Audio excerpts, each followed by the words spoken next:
Thermometric properties P.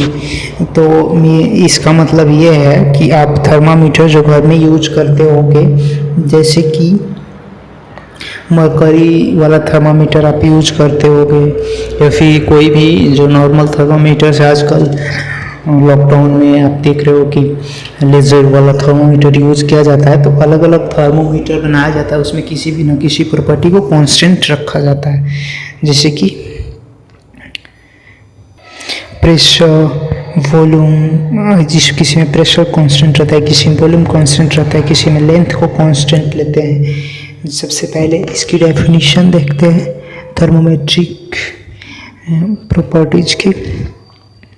The property which helps to find out the value of temperature। Temperature की value को find out करने में जो property help करती है उसको थर्मोमेट्रिक प्रॉपर्टीज बोलते हैं। For example, in case of constant volume gas thermometer, जिसमें कि वॉल्यूम को कांस्टेंट रखते हैं, उसमें pressure will plays the role of thermometric property like this।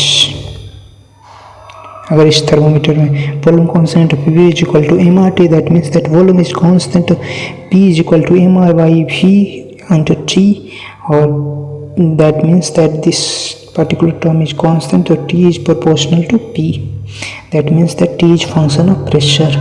Second वाले केस में, in case of constant pressure gas thermometer, volume will plays the role of the thermometric property।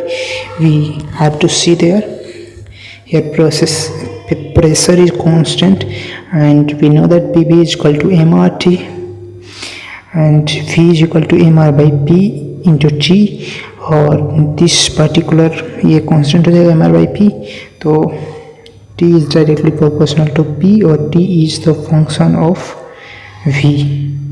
T is directly proportional to V और T is the function of V volume का। Now in third case, in case of electric resistance thermometer, resistance will play the role of thermometric property। in case of thermocouple, EMF or voltage difference plays the role of thermometric property। okay, now in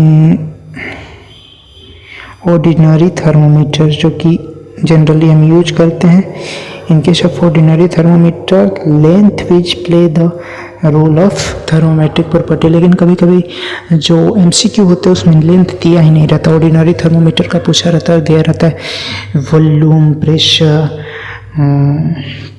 और electric resistance, EMF, तो उसमें volume correct होगा। अगर length और volume दोनों दिया हुआ है तो लेंथ को आप टिक करोगे सबसे पहले। अगर सिर्फ वॉल्यूम दिया हो तो वॉल्यूम को टिक करोगे। अगर लेंथ दिया हो तो सिर्फ तो लेंथ को तो करोगे ही करोगे। मतलब फर्स्ट प्रेफरेंस आप लेंथ को दोगे, फिर वॉल्यूम को दोगे। ओके।